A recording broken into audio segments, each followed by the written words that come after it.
Engkaulah penerus dakwaku kelak, bisik Nabi Ibrahim kepada bayinya yang mungil. Sejak itu, hari-hari Nabi Ibrahim dipenuhi dengan tawa Ismail. Di sela-sela kesibukan berdakwah, beliau selalu menyempatkan diri untuk menggendong sang bayi. Bunda Sarah juga sangat menyayangi Ismail.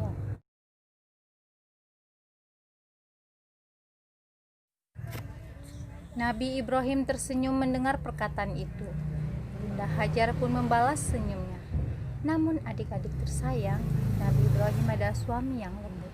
Beliau tahu bahwa walaupun amat menyayangi Ismail, sebenarnya Bunda Sarah sangat ingin memiliki putra yang lahir dari rahimnya sendiri. Putra soleh yang akan melanjutkan dakwah mereka. Nabi Ibrahim menyadari betapa beratnya perasaan Bunda Sarah. Beliau sangat ingin meringankan beban itu. Karena itu dalam setiap kesempatan berdoa, Nabi Ibrahim dan Bunda Sarah meminta agar Allah berkenan menurunkan seorang lagi penerus dakwah dari rahim Bunda Sarah. Adik-adik tersayang, belum lagi doa itu terkabul, Allah yang Maha Penyayang menurunkan sebuah ujian yang sangat berat. Nabi Ibrahim dititah untuk membawa Bunda Hajar dan bayinya pergi ke sebuah tempat yang sangat jauh. Sebuah tempat sunyi tak berpenghuni di tengah gurun yang tandus dan gersang. Perpisahan ini terasa sangat berat di hati Bunda Hajar dan Bunda Sarah. Namun kehendak Allah ada di atas segalanya. Adik-adik tersayang, apa yang terjadi pada Bunda Hajar dan Ismail tempat baru itu?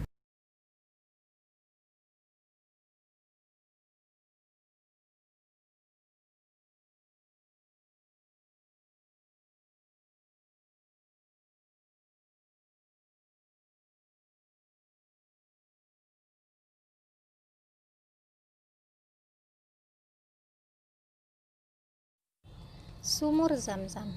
Adik-adik tersayang, atas kehendak Allah Subhanahu wa Ta'ala jua, Nabi Ibrahim alaihissalam mengajak Bunda Hajar dan bayinya pergi jauh sekali ke tengah sebuah lembah tandus yang sekarang disebut Mekah. Tempat itu merupakan tempat persinggahan rombongan pedagang. Akan tetapi saat itu adalah saat-saat paling sepi sepanjang tahun. Tidak ada satu orang pun yang tampak di sana. Aku harus meninggalkanmu, kata Nabi Ibrahim alaihissalam kepada istrinya. Apakah ini kehendak Allah Subhanahu wa Ta'ala? Tanya Bunda Hajar. Nabi Ibrahim alaihissalam mengangguk pasti. Allah pasti akan menjagamu dan anak kita. Kemudian Nabi Ibrahim alaihissalam pergi meninggalkan Bunda Hajar dan Ismail dengan bekal seadanya. Tidak lama kemudian air pun habis. Ismail menangis kehausan. Bunda Hajar kebingungan, apalagi saat itu air susunya pun tidak keluar.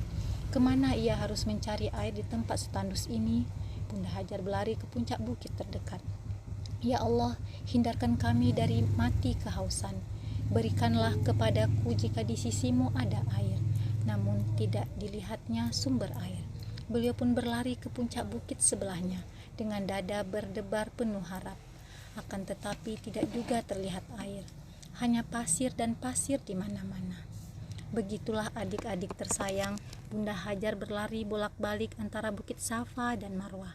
Perjuangan Bunda Hajar itu diabadikan Allah Subhanahu wa Ta'ala dalam salah satu rukun haji, yaitu sa'i. Dalam melakukan sa'i, para jemaah berlari-lari kecil antara Safa dan Marwah sebanyak 7 kali. Anakku, jerit Bunda Hajar sedih.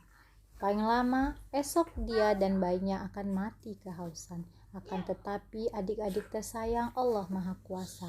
Ketika Ismail menendang-nendang pasir sambil menangis, keluarlah mata air yang terus dan terus memancar. Nama mata air itu adalah Zam-Zam. Berkat pertolongan Allah Subhanahu wa Ta'ala, Bunda Hajar dan bayinya dapat selamat. Tidak lama kemudian datanglah kafilah dagang. Karena ada sumur Zam-Zam, mereka bisa menetap. Ketika Nabi Ibrahim alaihissalam datang menengok, tempat itu sudah menjadi permukiman. Alangkah bahagianya Nabi Ibrahim alaihissalam melihat Ismail telah tumbuh menjadi anak yang soleh. Akan tetapi kemudian Allah Subhanahu wa Ta'ala memerintahkan Nabi Ibrahim alaihissalam melakukan hal yang amat berat. Adik-adik tersayang, Tahukah kalian apakah perintah Allah Subhanahu wa Ta'ala itu? Penyembelihan Ismail. Allah Subhanahu wa Ta'ala ingin menguji Nabi Ibrahim alaihissalam, manakah yang lebih beliau cintai, Allah Subhanahu wa Ta'ala atau Ismail? Melalui mimpi, Allah Subhanahu wa Ta'ala memerintahkan Nabi Ibrahim alaihissalam menyembelih putra kesayangannya itu. Saat pagi hari tiba, Nabi Ibrahim alaihissalam memanggil Ismail. Anakku, dalam tidur ayah bermimpi menyembelihmu. Apa pendapatmu, nak? Ayah, jika ini kehendak Allah, lakukanlah apa yang diperintahkan kepadamu.